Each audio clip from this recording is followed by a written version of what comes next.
RDC TV. O Rio Grande se conecta aqui.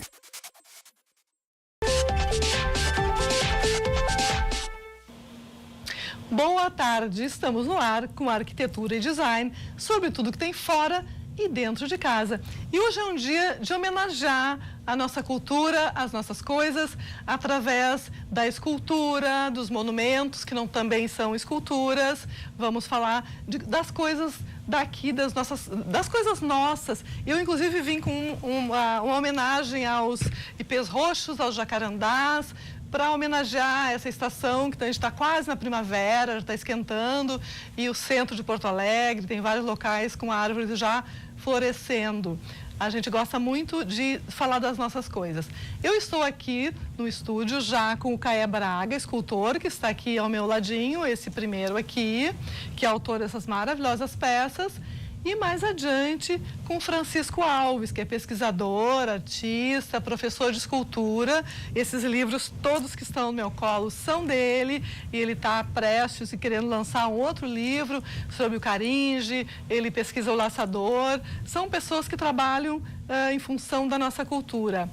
Eu queria dar boa tarde a ambos. A gente vai ter depois o Mário Quintana, que está chegando de viagem, que vamos falar sobre casas, enfim. E vocês já estão conosco e vão falar ambos de esculturas, mas de formas diferentes. Caé Braga, tu faz escultura, conhecido como tal, tá com uma exposição aberta, com esses cavalos maravilhosos, mas tu não começaste a vida de artista como escultor, certo? Pois é, boa tarde, Elione. Boa tarde. Assim, o que é a questão? Eu sempre me dediquei por uma questão até de espaço à pintura. E o começo da minha carreira, eu muito expus também por essa referência de espaço. Dificilmente tu vai encontrar uma escultura minha que não seja patinada, pintada, com o processo de pintura. Mas ao longo do tempo o caminho foi abrindo para a escultura, e eu não quis perder tempo e fui embarcando, né, na vivência da arte. E fui, sei lá, sou escultor, mas eu primo todas. Eu acho que a ideia, né, ela tá à mercê das técnicas, né? Então, às vezes a gente olha uma coisa, vê uma situação e a gente, sei lá, para mim dá um estar de... Isso é pintura, isso é gravura, isso é desenho. Entendi. Embora que, até agora, falando com o Brito Velho, de uma exposição que eu estou tendo no memorial, ele olhou e disse: tu é um escultor, olhando as minhas pinturas, né? Porque reforça muito a sombra, a figura, né? A linha, o desenho, né? Então tem coisas assim que são muito referentes à escultura. Dá para dizer que tu é um artista, né? O artista tem um olhar diferenciado em 2D ou 3D. E quando tu falavas em pátina, vamos explicar para as pessoas, a gente, eventualmente não é todo mundo que domina essa área da arte. A pátina, esse acabamento que tu dá nas peças, mais esverdeado ou menos. Explica rapidamente para a gente o que é pátina. A pátina é tipo assim, quando tu vê muito isso em relação à cerâmica, né? Que os dois usam o mesmo material, que é o barro. A cerâmica geralmente é uma cobertura que tu dá o uniforme ou não sobre a peça, né? Então, tu cria uma película, né, diferenciada nela. E a pátina é uma oxidação, algo que remete ao tempo, né? Ao tempo, ou pode ser uma relação de envelhecimento, né? No caso aqui do bronze, essa pátina, ela é uma reação que o bronze teria no tempo, só que a gente processa ela mais rápido. Então, com ácidos, calor e água, a gente acelera um processo de anos em dias. Propositalmente para dar um tom ou outro, né? Isso. E aí aquela expressão, a pátina do tempo, e é literalmente bem isso, porque aí ela fica né? natural. A intenção é isso, que seja uma coisa natural, né? Maravilhoso. E o Francisco sabe tudo dos monumentos de Porto Alegre, tu tem um estudioso. Esses livros todos que estão no meu colo, esses dois primeiros, são sobre esculturas em locais públicos. A gente gosta muito de ver a arte acessível às pessoas, em lugares que elas passem e não tenham que entrar em um lugar especialmente, que às vezes as pessoas ficam meio contidas, né? Mas muito boa tarde. Eu queria que tu contasse inicialmente como é que foi a sua vida de artista, professor, agora pesquisadora, há quanto tempo tu faz isso? Eu iniciei sempre desde pequeno para a arte, né? Incentivado para isso, felizmente. Escolinhas de arte, passando por tudo, Escola de Belas Artes, o Instituto de Artes, no caso, né? Sempre foi meu incentivo, né? E na faculdade eu fiz muita escultura, né? Inclusive me formei em escultura, mas também não posso me queixar, a pouca carreira que tive foi bem aceita, alguns prêmios, algumas coisas que me possibilitaram conhecer muitos lugares e enfim, né? Mas realmente um outro interesse que eu tenho é a parte teórica, né? E que acabei indo para esse lado, né? Também porque a vida de artista não é fácil no Rio Grande do Sul, né? Poucos artistas conseguem sobreviver da própria arte, né? Então, para quem tem família e sustentar é um pouco difícil, né? Então, a parte teórica e aí como professor, aí realmente eu me achei, vamos dizer, né? Para fazer a pós-graduação nessas áreas, né? Do mestrado, doutorado, essas coisas, em História da Arte, né? Então, tenho trabalhado bastante nessa área, né? Às vezes na publicação de livros, curadorias, conferências aqui e fora daqui. Certo. Essa pesquisa, especialmente nas esculturas públicas, faz quanto tempo que tu começaste? Eu comecei lá por volta de 1995, né? Porque desde então eu me interessei pela escultura fora do cubo branco, né? Que é um desafio tremendo, né? No mundo real lá fora, e eu me interesso por todas as linguagens que estão ao ar livre, né? Da estatuária, dita histórica, até a arte contemporânea. Todas essas linguagens são fascinantes de como elas reagem na rua, né? Como as pessoas reagem. Reagem a elas. Então isso realmente me fascinou, né? Então a arte pública é um campo específico da arte, né? Sim. E no caso do Rio Grande do Sul, Porto Alegre é uma das poucas cidades em que há todas as linguagens na rua em grande quantidade. Isso não existe no Brasil, né? Nem no mundo. Maravilhoso. Daqui a pouco a gente vai especificar um pouco mais. E a gente falando de coisas nossas e orgulho das nossas coisas e valorização. Eu estive hoje de manhã em Carlos Barbosa. Foi um convite à imprensa para conhecer a Tea Store Factory da Tramontina, que é uma empresa que fabrica vários produtos, inclusive facas para churrascos e etc., que está com uma loja com 10 mil itens. É uma coisa maluca, assim, ela quintuplicou de tamanho em relação ao que ela tinha.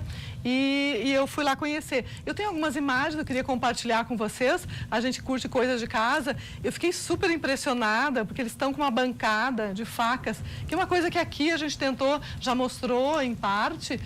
A gente não sabe comprar facas. A gente chega, fica olhando aquele monte de coisas e aí começa por onde, para que é o quê? A gente deve ter uma imagem que tem a bancada inteira, eu imagino que tenha. Essa faca da esquerda é a faca do chefe, que, digamos assim, os chefes usam essa faca e ela é meio que coringa, assim. Eu, inclusive, comprei gravei um negócio lá, porque eu acho que ela é uma faca que é útil para várias coisas, né? A gente pode mudar a imagem, porque aí tem a bancada, olha só. Então tem cada faca, gente, tem faca para tirar a pele de tomate, tem faca para pão, tem faca para queijo, para carne cozida, para carne crua, para não sei o quê. É uma loucura, eu nem sabia que tinha tantas especializações, assim. E está tudo escrito ali didático, graças a Deus.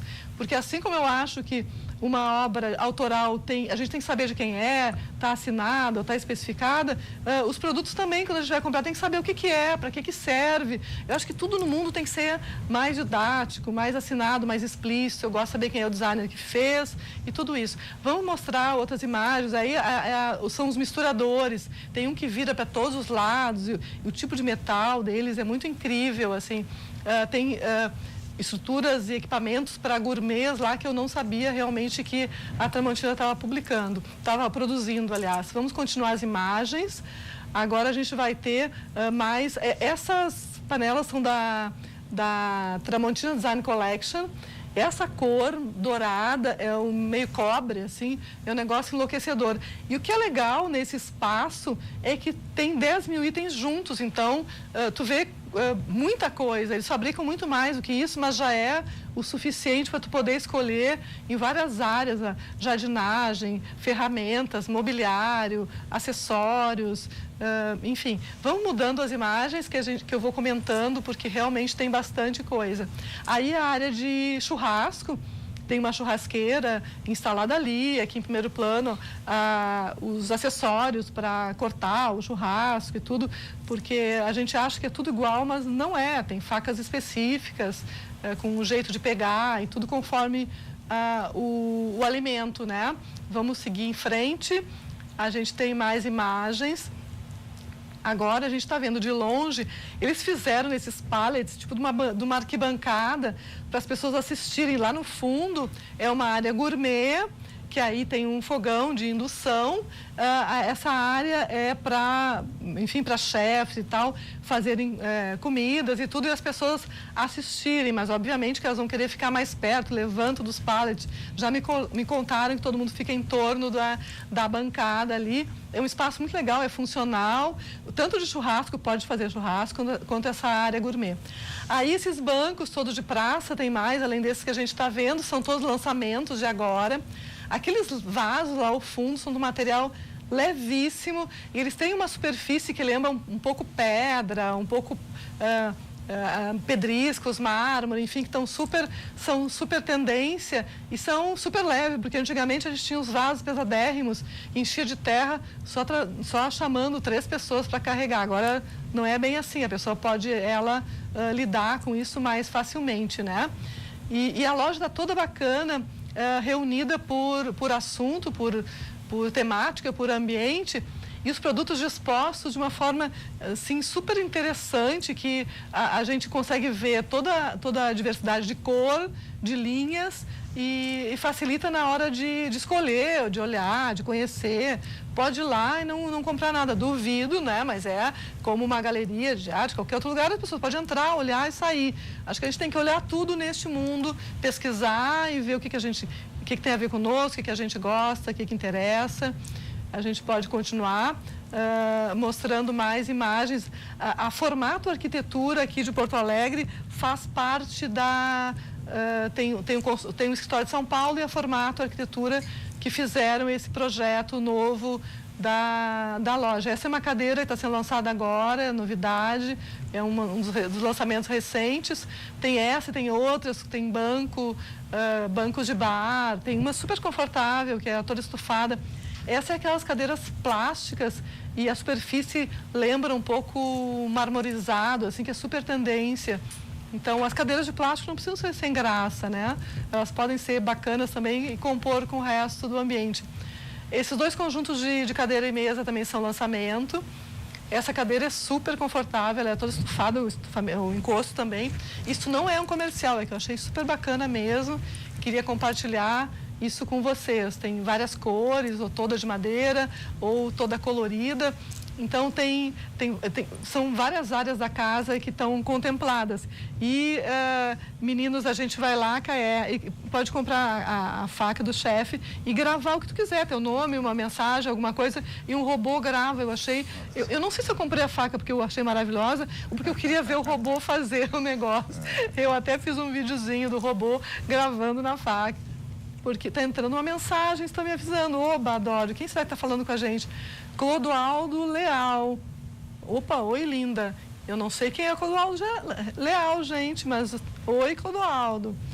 A gente quer compartilhar, então, com os nossos telespectadores as informações sobre as áreas todas que dizem respeito a este programa, sobre arquitetura, sobre interiores, sobre design, sobre arte, né, sobre artesanato de qualidade. A gente quer divulgar o trabalho autoral e as coisas fabricadas aqui que fazem bonito no exterior. A gente vê lojas maravilhosas no exterior.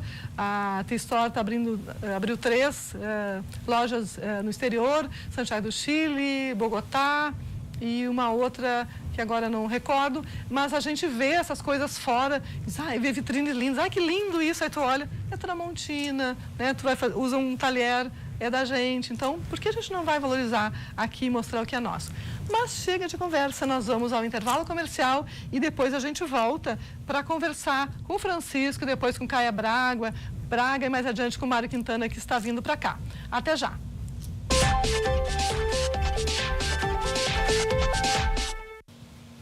Olha só como a gente aprende. Dia 20 de setembro vai fazer 60 anos, é isso? Da estátua do laçador que o Antônio Caringi fez, cujo modelo foi nosso querido Paixão Cortes, que nos deixou recentemente, né? Então a gente está nesse mês de cultuar nossa cultura. Ficou feia a frase, mas é isso. E então eu gostaria que o Francisco, que é um estudioso dessa área, e a gente vai falar do Antônio Caringi, que é um estatuário, que é um escultor que é especializado, que faz muitos monumentos, né? Muitas esculturas públicas. Então agora o Francisco vai nos explicar esse trabalho de pesquisa dele e até explicar como é que foi feito o laçador, para onde foi feito, essa história por trás daquela imagem que é super conhecida, mas que a gente nem sempre sabe tudo a respeito dela. É tão bom a gente saber das nossas coisas, né? Sim, sem dúvida. Dentro da arte pública, o campo da estatuária, dos monumentos históricos, né, os símbolos geram um fascínio, né, para quem estuda, né? E nós temos um estudo de caso assim, mundial maravilhoso, né, que é uma cidade que tem uma relação com uma estátua, né? No caso, a estátua do Laçador. Então, sob o prisma da história da arte, é também fascinante abordar o Laçador, né? Não entrando na questão do símbolo, do que ele representa, da questão do tradicionalismo, etc., porque todo esse contexto está envolvido na criação dessa estátua, né? Fantástica, desse símbolo, esse paradigma, né? E uma das curiosidades, assim, do Laçador, né? É que ela realmente não foi feita para cá, né? Ela foi feita para ser presenteada, ao que tudo indica, né? A historiografia e a documentação, espero que consiga confirmar, para um presente ao 4º centenário de São Paulo, em 1954.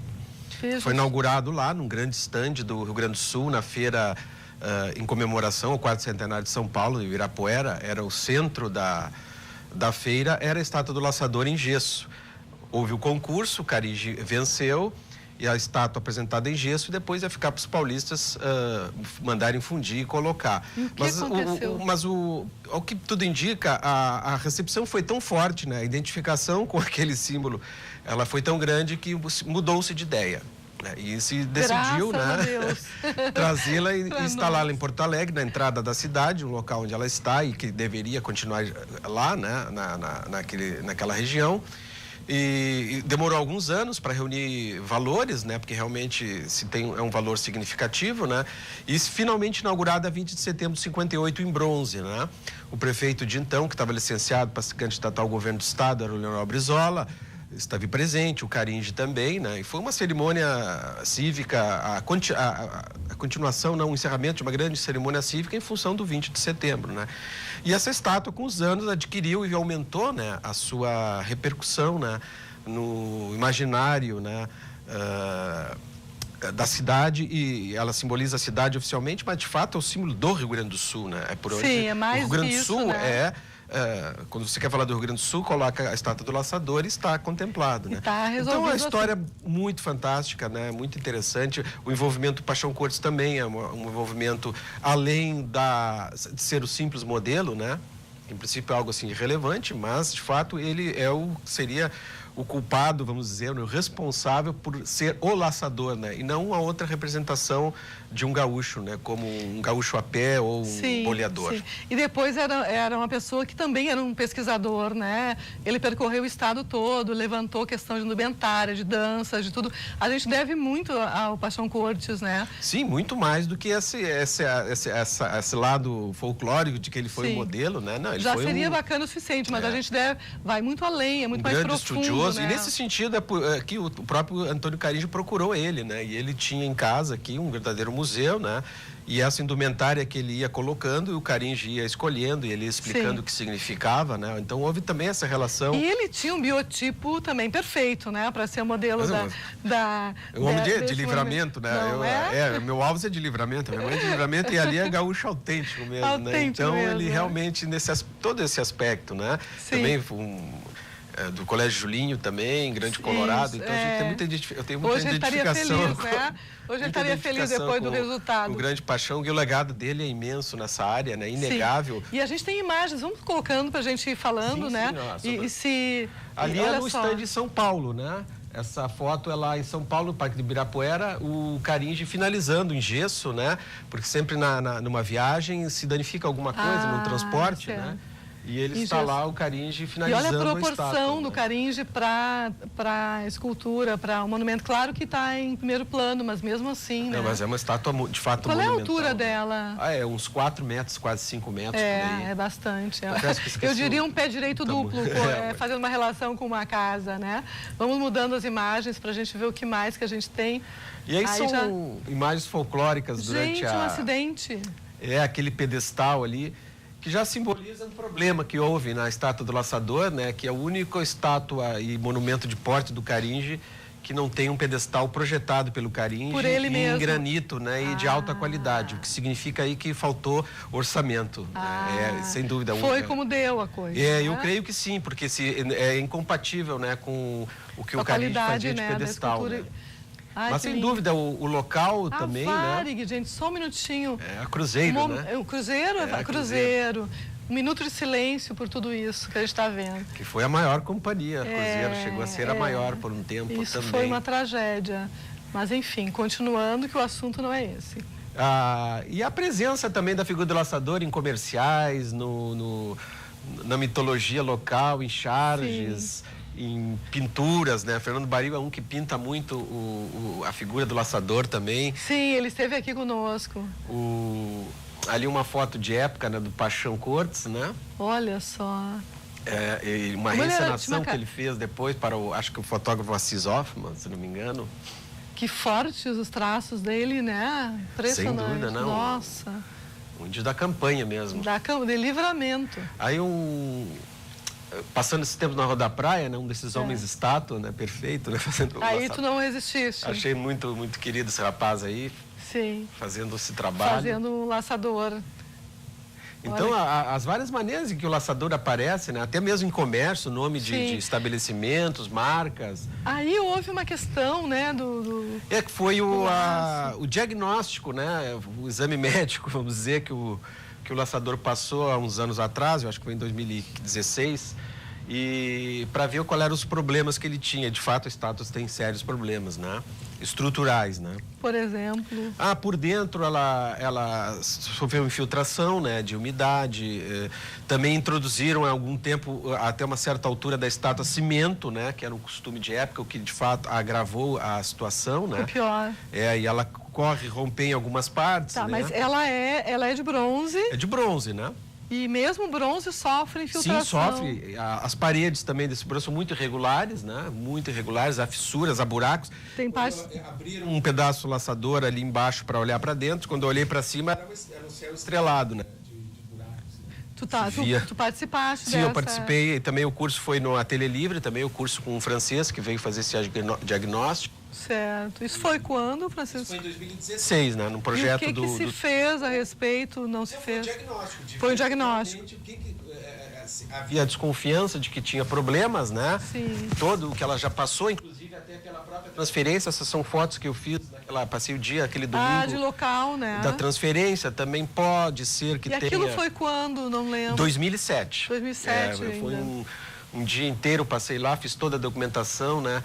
Fotográfica. Que ficou agora naquele largo ali na frente do aeroporto a chamada antigo. Coxilha do Laçador, que é um local, em princípio eu sempre fui contra, né, tirar dali, mas o viaduto precisava passar, coisas da cidade. Sim. Mas o local se demonstrou mais ou menos adequado. A questão é apenas a conservação, né, que eu já fui em momentos onde o Laçador está agora com boa conservação, momentos em ruim conservação, né, então a prefeitura tem que se decidir, né.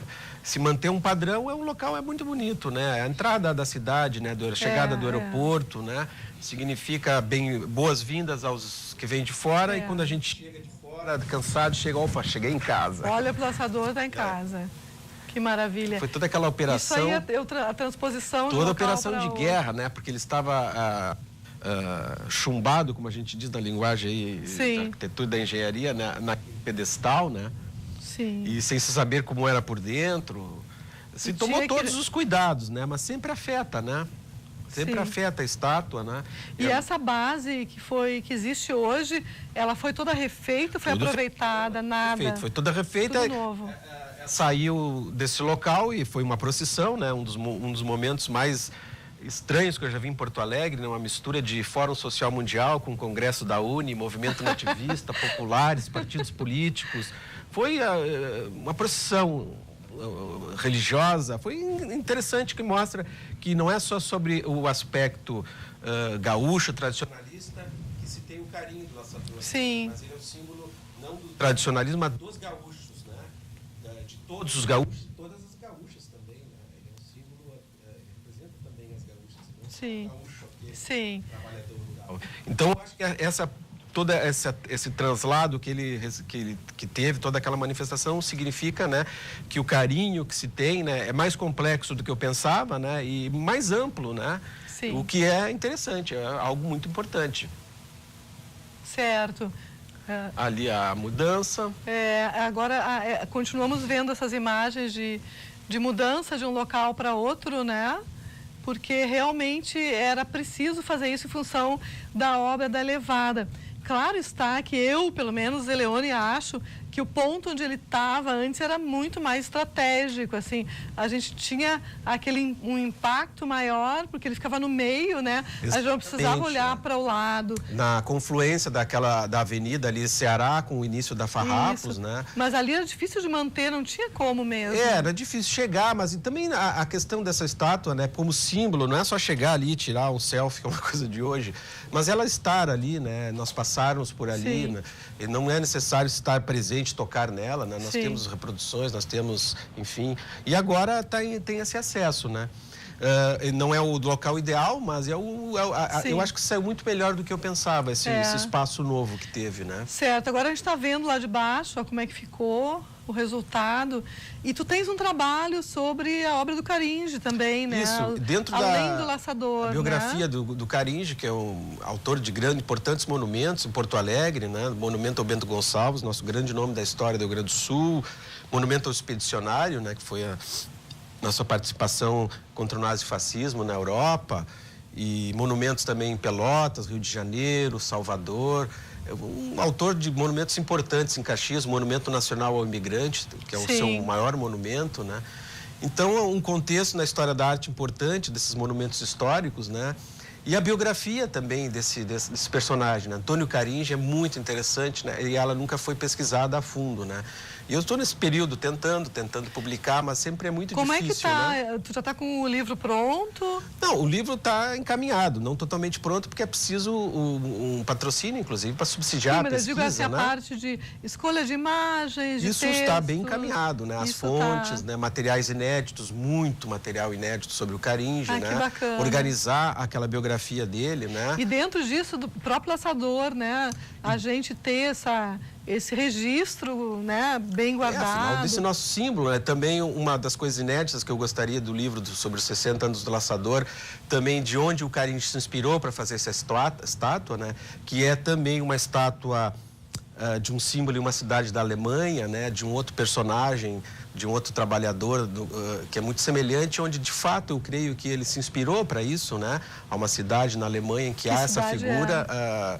É um nome meio difícil de explicar, mas também eu vou apresentar essa informação inédita, né, no trabalho. Ele não quer dar spoiler, eu já entendi. Não, nesse caso até porque é impronunciável o nome da cidade. Sim. E nessa cidade essa estátua, ela é também igualmente amada em camisetas, produtos, estátuas. Que nem a nossa do Laçador. Que nem a nossa, né? Ela já mais dos princípios do século XX. E eu creio que foi uma das inspirações, né, para que o Laçador, né, a obra que o Caringe fez, tivesse essas configurações. Eu tenho a ideia de que é uma fonte inspiradora. Provavelmente ele conheceu isso, né? Eu creio nisso, vou sustentar essa minha tese. Tá, muito bem. Mas tu já tens livros editados sobre as artes públicas? Sim, eu iniciei com o Inventário da Escultura Pública de Porto Alegre, né? Que foi o primeiro livro que deu Isso está à venda? A gente Isso esgotou, né? Esgotou. E eu fiz também sem apoio, sem patrocínio, né? A segunda edição seria mais interessante também. Sim. Eu fiz esse livro que eu lancei na França em 2 lugares. Fontes, né? Isso eu lancei na França em 2 lugares, né? Em Paris e em Saint-Dizier. E lá valorizam muito, e também, né? Ele está impecavelmente em francês. E é um livro só das fontes de Porto Alegre? Não, isso é sobre no Rio Grande do Sul, as obras que tem dessa cultura francesa do século XIX, estátuas e chafarizes de ferro, né? Tudo... É uma cultura, uma aquilo é cultura, maravilhoso, né? os grandes chafarizes. Porto Alegre teve mais chafariz monumental que Paris, né? Tu vê, e é da época das construções em ferro, né? Tão bonitos, gradis. Mais de 150 anos, Porto Alegre tinha 8 chafarizes monumentais, 7 de ferro. Hoje sobrou um dessa cultura, né? Que fica na Redenção. Ainda. Melhor nem dizer onde fica, melhor né? nem dizer onde fica, né? Não dá ideia. Então, a biografia dos artistas também me interessa. A do Stockner também foi uma que eu desenvolvi por 8 anos. Foi o único projeto que eu pude ter um patrocínio parcial. Sim. Os outros eu realmente não tive, né? Certo. Alguns esgotos e outros ainda estão disponíveis, né? Mas também é muito difícil vender também nas livrarias, Sim. é muito complicado. Tem que patrocinar, né? E doar. Sem apoio é difícil, né? Bom, então a gente faz um apelo aqui, né? Que tu tá com esse material pronto, essas indústrias que têm conexão com a nossa história, com nossa, né? Afinal, nossos símbolos são tão importantes, tão caros, né? Então, que se tivesse realmente pesquisas mais a fundo sobre eles, né? Certo, seria maravilhoso. Estamos aí tentando, eu acho que o Caringe é ainda o grande personagem que nós devíamos viabilizar. Devemos contar essa história, né? Boas histórias sobre eles. Ótimo. Muito obrigada pela tua vinda aqui. A gente vai colocar os seus contatos ali. Se alguém quiser fazer contato para, enfim, dar sequência a esse assunto, você ia ficar triste, né? Não, eu não ficaria triste, poderia me ligar. Tem um telefone ali e o teu Instagram também. Isso, exatamente. Os contatos podem ser feitos, também, né? A gente tem sido muito bem recebido por várias empresas de grande porte, mas sempre não é na hora certa, mas quem sabe alguma empresa, né? Até porque os projetos são muito acessíveis, os que eu produzo, né? Então não é nada assim muito cotas, difícil. Né? Exato. Fazer um pool de empresas, onde tem obra do Caringe, na Serra, aqui, enfim. Isso, todas essas tentativas estamos continuando. Eu agradeço o espaço aqui, Eliane. Muito obrigada. Muito bem, muito obrigada. A gente vai ao intervalo e a gente volta para continuar esse assunto com o Caê Braga, que já está me olhando ali, autor dessas maravilhosas esculturas aqui. Até já.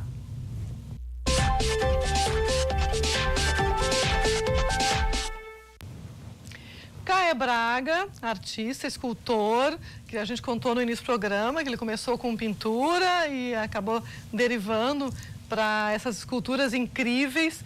Ele está com uma exposição no Memorial do Rio Grande do Sul e tem uma história muito interessante esse material da exposição. E a gente conversava agora também sobre a questão de valorização, né, das nossas coisas e tudo, que aqui não ocorre como nos vizinhos do Prata. A gente podia começar fazendo essa observação que a gente falava sobre a questão do gaúcho. Sim, Eliane, a gente pega até o gancho aqui, né, do assunto do Francisco Alves, que é a nossa estatuária, né, representativa do gaúcho, das tradições, não conta com muita coisa. Ainda mais na questão equestre, né? A estatuária equestre. A gente tem o Bento, temos o general Osório e tem outra também na Duque de Caxias, e elas não dão um tratamento assim do gaúcho. Até porque nessa época estava muito ligada à Europa, né? Eram outras situações, enquanto que na Argentina e no Uruguai eles davam um tratamento mais forte, sendo que no Uruguai e na Argentina todos são gaúchos. Aqui no Brasil, só nessa parte do Rio Grande do Sul. Espalhamos a nossa cultura, né, para o Brasil, mas os gaúchos estão nessa região. Então, uma questão de identificação com o país ficou meio travado, né, para não ficar uma coisa mais apartada para a banda oriental. Quando eu estava reunindo as minhas obras, porque ainda estavam na minha volta, eu tinha acesso a elas, então eu estava querendo fazer um livro e eu identifiquei que faltava essa parte, né, de colocar algo que falasse do Rio Grande do Sul e da nossa cultura, né, por ser escasso. E aí eu comecei a desenvolver umas peças, né, e a pedido da Associação dos Criadores de Cavalo Crioulo, eu fiz uma premiação nesse período para eles. Isso foi quando que começou o cavalo crioulo? Porque a gente está aqui com 2 cavalos crioulos, que inclusive eram animais que existiram, né? Tu falaste que... são próprios daqui dessa região da Pampa, né? E todos os animais que tu montaste, tu fizeste uma homenagem a isso? E tem uma questão que eu faço um elogio... Uma coisa afetiva, praticamente, aos cavalos que eu monto, né? Afinal, aquela coisa, né? eles se prestam a nos carregar no lombo, né? No mínimo, a quem nos leva nas costas, a gente tem que fazer alguma oferta maior. No meu caso, a escultura. Então, fiz ao longo do tempo essa relação. Até agora estou devendo uma lá para a região da Bossoroca, para o seu bichinho, que ele me emprestou o cuiudo dele, o garanhão de manada para me montar. Estou devendo. Bossoroca é perto de São Borja. É, isso aí, as missões. Minha terra. É uma região que eu ando muito e gosto. Então, certo. E a tua exposição é Herança do Pampa, a história do cavalo crioulo através da arte, né? Na verdade, é um apanhado, né, de esculturas com essa temática que estão lá no Memorial do Rio Grande do Sul, nesse momento em que a gente olha para a nossa cultura, né, mais, enfim... É uma coisa com muito mais assim... afeto até, que a gente tem que interpretar em relação a essas dimensões, o que aconteceu, né, na questão dessa invasão da América, né, nunca deixar de ter a relação que já havia habitantes aqui, mas essa invasão, ela dá seus frutos, né? E para percorrer toda essa distância, aqui era uma pradaria grande, né? Como é o Pampa, né? Em relação à alimentação das manadas de equinos e bovinos. Então se desenvolve toda uma relação pastoril, né? Aonde o cavalo vai levar o homem, né? Isso naquela época lá, 1600, 1700, a percorrer essa região a cavalo, porque de a pé seria impossível. Então, demarcar fronteiras, fazer negócios, né, com a questão animal, do couro, a carne, enfim, dos produtos. O cavalo é fundamental, né, para sedimentar essa figura, né, plasmada aqui como gaúcho. Isso tudo é fascinante porque é a nossa história. Entender isso, né, é fazer parte. E o cavalo, na sua evolução, ele vai nos dando isso. Certo. E a gente tem imagens, né, para mostrar da tua exposição, para a gente ter mais claro do que se trata. Olha que interessante. É um tratamento do tema, né? Isso tem a referência ao freio de ouro, né? Que é uma modalidade campeira de lida, né, que tem o seu status hoje. Sim, recentemente tivemos a Expo Inter, freio de ouro, Isso. Que lindas as fotos. De quem são as fotos, Caé? É do Thiago Brasil, um parceiro. Bacana. Amigão. Adoro dar os créditos. Eu também acho. Ele deu... Eu gosto, assim, na relação da fotografia, que no fotógrafo exerça a sua visão. É um olhar, né, sobre a tua obra, que ele faça, né, a sua proposta quando ele está olhando o trabalho. É, né, como o espectador que vai na tua exposição. Olha que interessante. Como tem peças que têm movimento e expressão, né? Eu olhava para esses dois, aquele lá tá me deixando muito intrigada. Eles têm uma expressão incrível. Teve agora um amigo que mandou umas imagens, né? E ele foi ver a exposição e ele fotografou todas as peças de baixo. Olha. Num plano assim diferenciado. Eu fiquei emocionado em ver aquilo, porque o movimento, né? É uma coisa que fica bem caracterizado, né? Apesar de ser um material, né, que limita, ele está parado, né? Uma vez, uma brincadeira, um amigo falando, a escultura tem que ter movimento. Eu digo, claro que sim. Aí eu peguei e botei umas rodinhas, fiz uns cavalos malucos, lá botei umas rodinhas, eu mostrava para ele que além de movimento andava, né? Tem algumas que tem um eixo, né? Um pino, assim, isso, tu pode girar, olhar, mexer. Porque no quesito das patas, né? Quer dizer, no bronze tu consegue fazer, agora em terracota é impossível. Até tu faz, mas vai quebrar com o tempo, né? Então, para não ficar suporta nessa situação, a gente usa esse...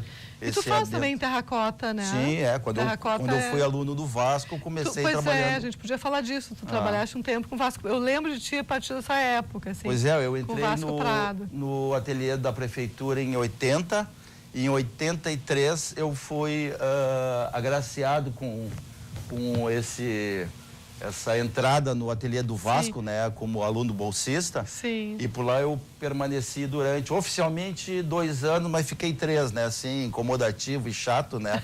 Eu achava que eu estava prestando um auxílio para ele e eu não queria me desvincular.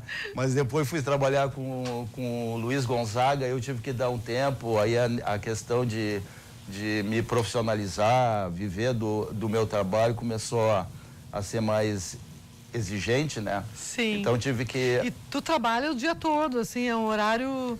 Como Olha, é que funciona? tem um ritual, né? Essa coisa de trabalhar todo dia é uma necessidade, porque a escultura, tu pensa hoje para daqui a uns dias tu ter ela realizada para poder contemplar numa técnica meses ou anos depois. Então tudo é mais difícil, né, para a escultura. Mas eu crio um outro ritmo para mim, assim, não sou assim tão enlouquecido, embora que é o dia inteiro para essa função. Pois é, e a gente está vendo peça em bronze, tu falaste que faz em terracota e tudo. Tu faz tudo no teu ateliê? Como é que tem uma parte que é fora? A parte do bronze ela é terceirizada pelo volume, por toda a questão de material que ela gera, né? Sujeira, barulho, é complexo, né? E não é economicamente viável por um certo tamanho de obra. Pequeno até vale a pena, mas a partir de, tipo, esse tamanho para diante não vale a pena, porque tu tem que ter ajuda sozinho, tu não movimenta uma fundição, e aí essa complexidade de tu formar, né, alguém no ofício e manter ele, acaba obrigando a tu terceirizar, e aí tu deixa de ser um artista para ser um prestador, né, desse serviço. Certo. E aí já é um problema para quem... Complica. E me diz uma coisa, essas peças que estão expostas, elas estão à venda? Tem peças ali que estão à venda. Umas são peças únicas, né? E não tem a reprodução. E outras, sim. Sim, porque em escultura até 6 é considerado peça única, é isso? Segundo o livro da Glorinha Miranda, é 12. O Vasco me ensinou com 8. Né? Convenção então, há de Genebra. controvérsias, então. Porque assim, é uma para cada... O Francisco Alves está balançando a cabeça que há controvérsia. A controvérsia, pois o Vasco me já disse estão falando aqui 8. no estúdio. Não tem... Mas isso é enquanto original. Bom, isso aí, volta pra viemos cá. para um debate. Vem para cá, é outro assunto. Porque eu sabia que era um para cada continente, um para fundição. Né, que é a prova do artista, aquela fica função com toda uma como obra se e fosse outra para o artista. Uma gravura e tal. Mas eu e faço a minha peças... tudo marcada, numerada num livro todo. Isso é bacana. Eu sempre falo aqui que uma obra de arte, como uma excelente peça de design, são peças para a vida, para a herança, para os filhos, né? É uma parte da história de alguém que fez com toda uma bagagem, né? E eu acho que é importante a gente dizer isso, porque não é a mesma coisa que comprar um objeto infinito, né? É uma coisa que tem toda uma bagagem mesmo diferenciada. Uma coisa assim, esses dois garanhões aqui representados, os dois já faleceram. O Poesteiro faz, eu acho que há 2 anos atrás, e o BT é o Lamborghini. A gente está falando dos então, animais aqui. Esse aqui já não existem mais.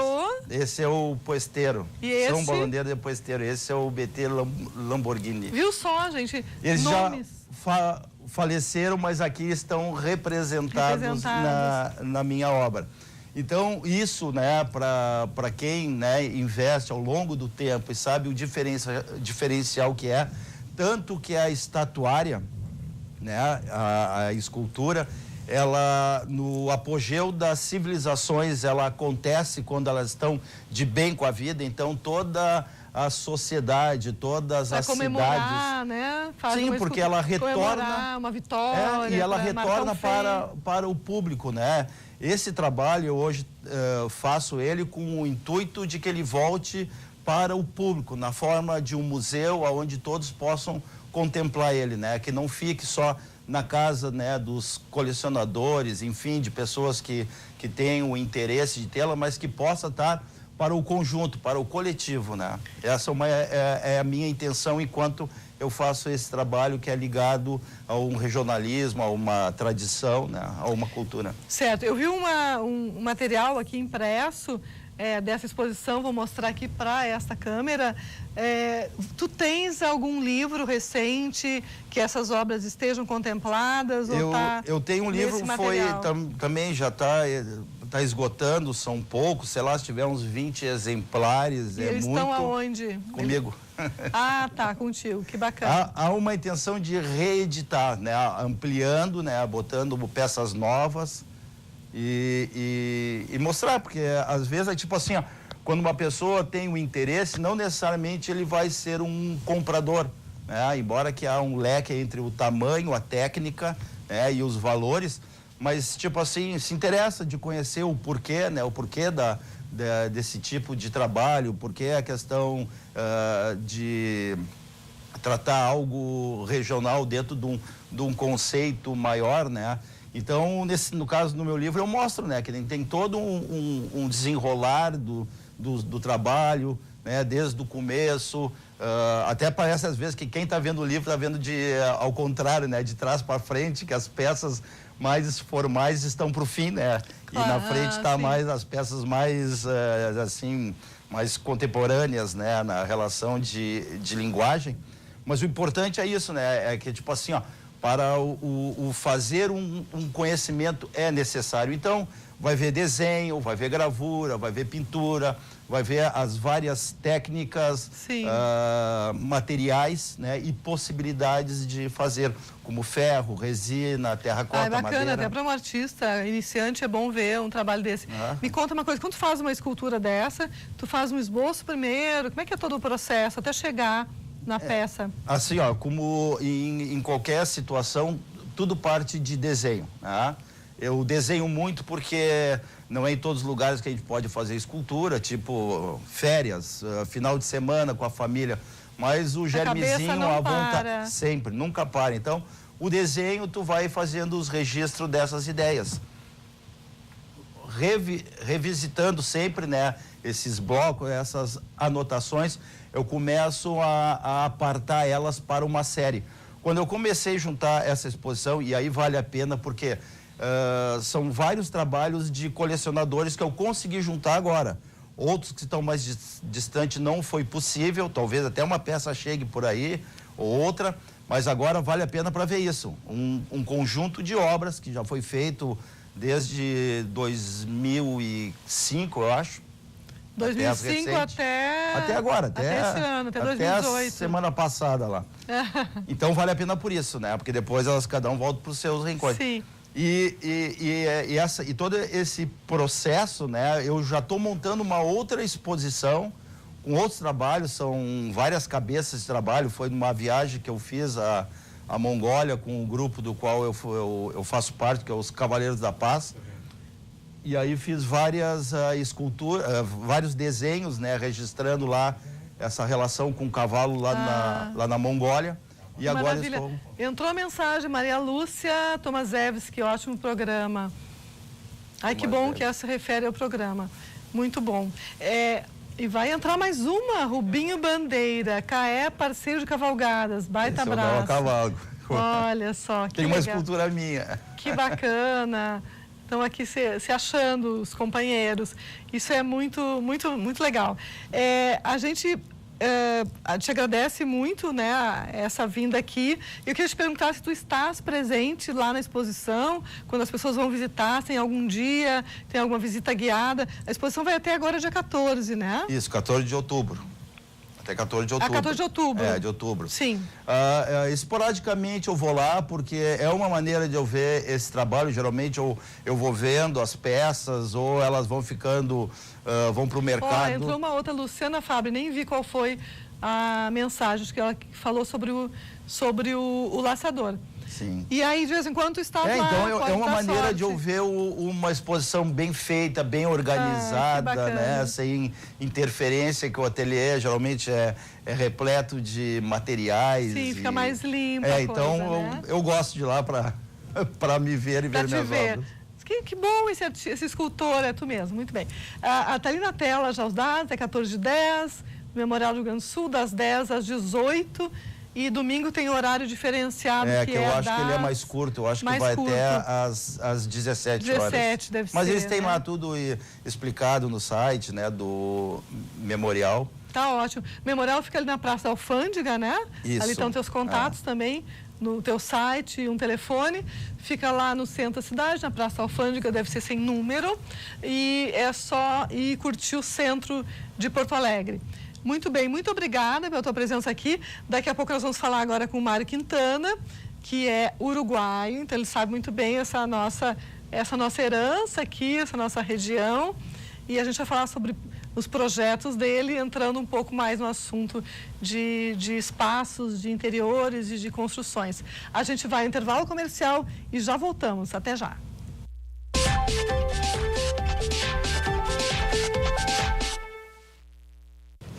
Cá estou com o Mário Quintana, aqui ao meu lado, querido, que chegou de viagem agora há pouco para nos dar entrevista. O Mário Quintana fez arquitetura no Uruguai, mas aqui tu é designer, isso, né? E agora tu dirige o escritório de criação, é isso? Na verdade, eu sou formado pela Universidade do Trabalho no Uruguai. Enfim, é uma linha dentro da Universidade da República e é uma coisa super interessante na época, inclusive até hoje, o desenvolvimento técnico foi muito forte lá e eu me engajei nessa área. E aqui trabalho como designer, sou proprietário de um instituto de arquitetura, que a gente trabalha especificamente em três linhas, né? Nossa expertise ela fica vinculada a condomínios horizontais, a residências unifamiliares e a interiores, tanto comerciais quanto residenciais. Certo. Tu tens uma equipe. A nossa equipe, exatamente, uma equipe multifuncional que nos permite trabalhar dentro das três áreas independentemente. Ah, que bacana. Eu sempre que se fala no teu nome, eu me lembro de quando começaste aquelas casas com um aspecto, assim, acolhedor, assim, um trabalho em madeira muito forte, né? Isso mudou de um tempo para cá? Como é que é a evolução do trabalho criativo de alguém que faz casas, que faz casa de rua, de condomínio, que faz interiores? Na medida que o tempo vai passando, tu vai assimilando coisas e vai mudando, ou o teu DNA se preserva? Como é que é? Eu diria que o DNA a gente sempre mantém, principalmente quando a gente fala em materiais. A forma como a gente utiliza os materiais, sim, a gente consegue transformar, modificar, na medida que o mercado, na medida que as tendências nos transformam. Foi muito interessante o que tu estás falando. Na verdade, o nosso trabalho iniciou há mais de 25 anos. Eu lembro. E na verdade, eu fui vinculado a uma grande empresa chamada Terra Lima Construções. A gente fazia a parte projetos para essa empresa e tal, e na verdade por circunstâncias na época de mercado nos vimos obrigados a utilizar materiais de demolição, mas não tanto como recurso estético e sim por uma questão de recurso, de momento, de material acessível para as construções. Interessante, né? E hoje é caro, né? E hoje na época... Tudo que é raro é caro, né? Exatamente. É uma das premissas até do luxo. E na verdade, assim, esse tipo de material ele teve um período onde ele foi muito utilizado Sim. pelos profissionais e tal, até porque de alguma forma ele foi muito aceito pelo mercado. Hoje muito pontualmente utilizado, uma pelo custo e outra pela força que ele tem. Veja que ele se impõe, né, no material. Muito. Eu gosto muito de utilizá-lo, mas muito com parcimônia. Exatamente, com muita calma. A gente tem imagens de trabalhos teus, vamos pedir para mostrar, porque aí a gente pode entender melhor essa questão dos materiais. Na verdade, essa casa, de fato, é o oposto a isso que estamos falando. Essa casa... Ela é de quando, essa casa? Essa casa, ela tem 1 ano e meio de uso. Essa casa é bem recente, a arquitetura é bem recente. Exatamente. Então, na verdade, o que acontece? Isso aqui é um conceito que é típico, uma coisa que a gente gosta muito, que é a nossa tendência de trabalhar um pouco dentro da linha do Rio da Prata. Eu ia dizer, o que veio do Uruguai, embutido no teu DNA para cá? Porque a gente gosta muito da arquitetura do Uruguai, os arquitetos uruguaios fazem super sucesso aqui, todo mundo adora ir ao Uruguai. O que veio na tua bagagem? O que a gente traz, e acredito que hoje seja um identificador do nosso trabalho, é a simplicidade. a forma de utilizar materiais clássicos de uma forma muito simples, mas que se engajem no todo da obra. Nesse caso aqui, tijolo, piso em concreto. Não é uma novidade, a gente sabe que não. Mas se a gente analisar, são materiais milenares, não é? Ou seja, mesopotâmicos, enfim, o concreto produzido pelos romanos e tal, ou seja... Agora, a questão dele estar exposto aqui no mundo contemporâneo, os dois expostos misturados, não mais recobertos, é uma novidade, né, de uns anos para cá, de umas décadas para cá. Eu diria assim, por serem materiais básicos, neste caso aqui, concreto, se usou bastante metal, mas basicamente respeitando a essência de cada um deles, né? Porque, claro, em algum momento os revestimentos tomaram conta, abafaram a importância do material básico. E a partir dali a gente começou a trabalhar. Primeiro que, usando eles de uma forma muito simples, a gente obtém também um custo-benefício super interessante para o número final da obra.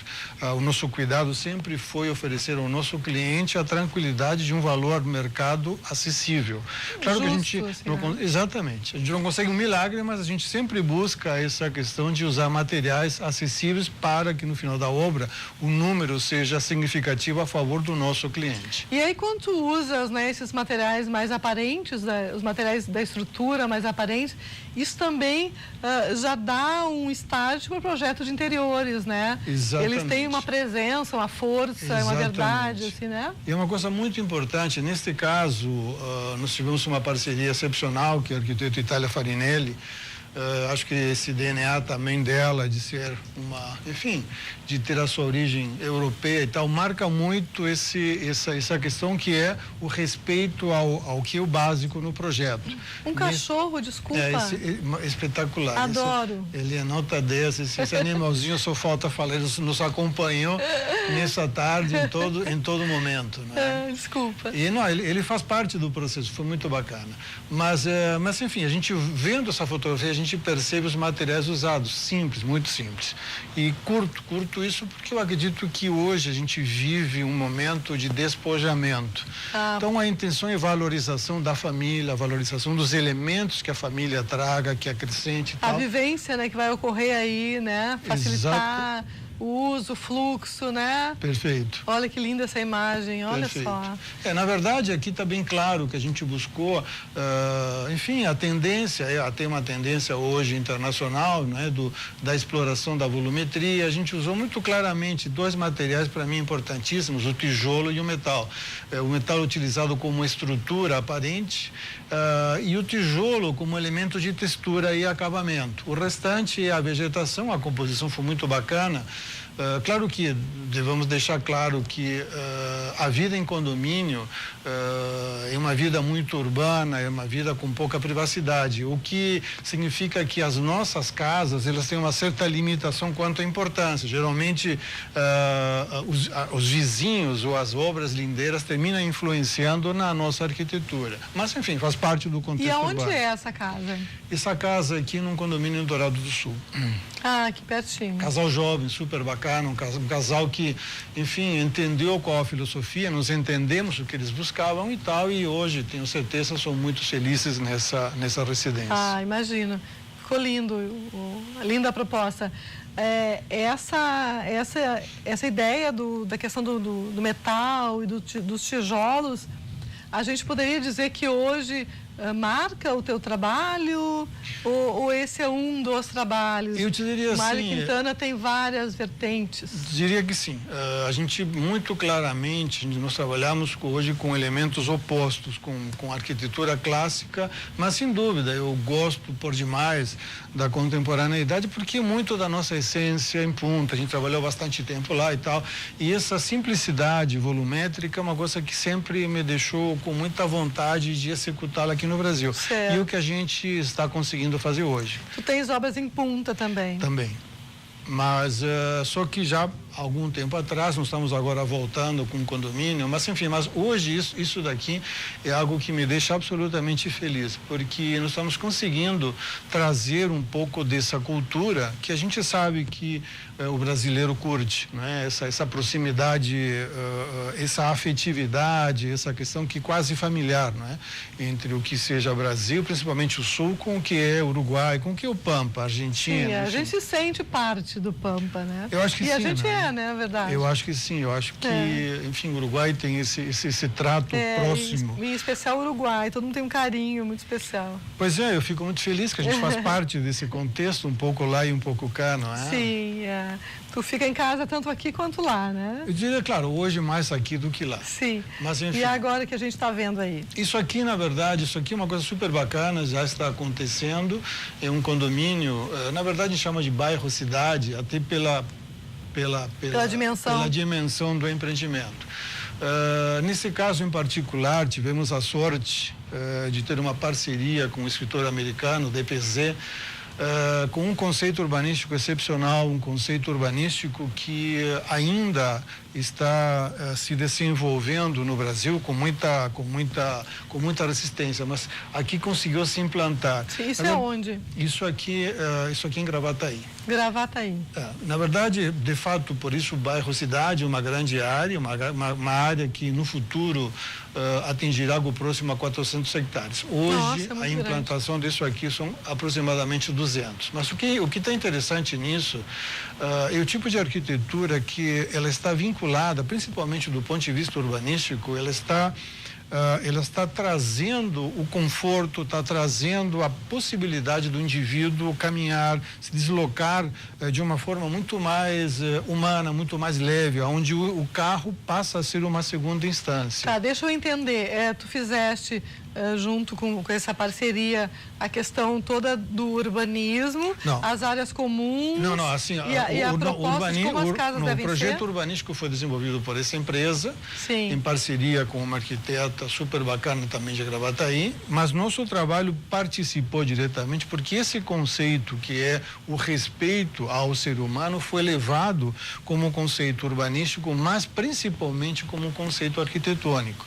Ou seja, hoje, bom, se vocês perceberem, são grandes espaços, são grandes avenidas, onde o indivíduo ele tem uma sensação de jardim em todo o seu trajeto, ou seja, o conforto, qual foi a intenção, inclusive? Poder morar e trabalhar no mesmo espaço, ou seja, evitar o deslocamento. Por isso, então, a facilidade de deixar o carro em casa. Sim. Quando fala em morar e trabalhar no mesmo espaço, tanto gente que trabalha em casa, um profissional liberal, quanto gente que trabalha em torno, sei lá, na GM e outras empresas da cidade, do entorno ali. E principalmente porque este bairro Cidade oferece uma área comercial que terá essa possibilidade de incluir áreas para profissionais liberais, médicos, advogados, arquitetos, enfim. Qual é a situação neste momento hoje desse empreendimento? Essa obra, ela está nesse momento desenvolvendo a sua infraestrutura, está sendo implantada. Vendo as imagens do projeto. São imagens do projeto, exatamente. Essa obra está no momento sendo desenvolvida a infraestrutura, mas inclusive uma coisa muito interessante, coisa bastante complexa e difícil aqui no Sul, toda a rede elétrica ela é subterrânea, ou seja, aqui isso é uma coisa super bacana. Que bênção, né? Porto Alegre justamente, fosse assim. Os empreendedores tiveram esse cuidado, porque na verdade assim, o grande poluidor visual, a gente hoje, enfim, circula pela cidade, onde a gente vê a arquitetura fantástica, década de 20, década de 50. Atrás de um monte de fios. Exatamente, uma poluição visual brutal, né? Sem contar de que as próprias concessionárias destroem o pouco de vegetação que a cidade tem em função disso, né? Mas a intenção desse empreendimento é justamente isso, buscar essa essência campeira, buscar essa coisa que é integração de áreas e tal, no sentido de que o indivíduo de fato consiga vivenciar qualitativamente o espaço de morar e o espaço de trabalhar. Essa imagem que a gente está vendo é uma proposta de residência. Isso aqui é uma residência desenvolvida, foi entregue também esse ano em Lajeado. um casal jovem, um casal, enfim, um casal dinâmico, 3 filhos. É claro que o lajadense tem também enfim, por se tratar de interior, tem esse perfil de convívio familiar muito forte e tal. E a casa teve essa premissa. E uma coisa muito interessante, não é? A gente tem na imagem anterior uma coisa que eu curto muito nas nossas obras, que é a inclusão do famoso parrigeiro, não é? Aquela forma típica do churrasco feito no prato e tal.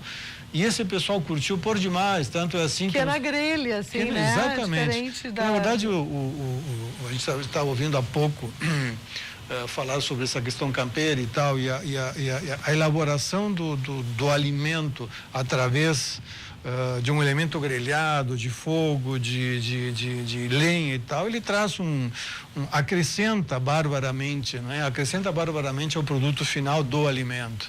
Sim. E a gente tem trazido em muitas obras esse conceito porque nos ajuda a criar um vínculo muito maior familiar. É super interessante, o pessoal curte muito esse espaço nessa família, curtem por demais, amigos, familiares, pai, mãe, filhos, enfim, é super bacana. É interessante, né? Como o ambiente propicia, né, esse convívio de uma forma mais confortável. Mas a gente está chegando ao fim do nosso espaço, infelizmente, tu vai ter que voltar aqui para a gente falar muito mais ainda. Será um prazer enorme. Quando estiver tudo pronto, vamos mostrar. A gente está com o teu telefone ali, o teu Facebook, o teu blog. Não tem como não te achar e não falar contigo. Que bom, maravilha. Será um prazer enorme, sempre um prazer estar contigo. Ai, muito obrigada pela tua vinda aqui. A gente fica aqui por hoje, amanhã nós teremos, eu vou falar sobre Maison Objet, os lançamentos, tendências no mundo da feira, e a gente vai ter a Ana Maria Dickel, o João Vale e o João Felipe, que vão falar sobre outras questões da cidade, que incluem a cidade também, arquitetura e tudo isso. Muito obrigada pela presença de vocês, pela participação, por estarem conosco. A gente volta amanhã. Um beijo para todo mundo. Até!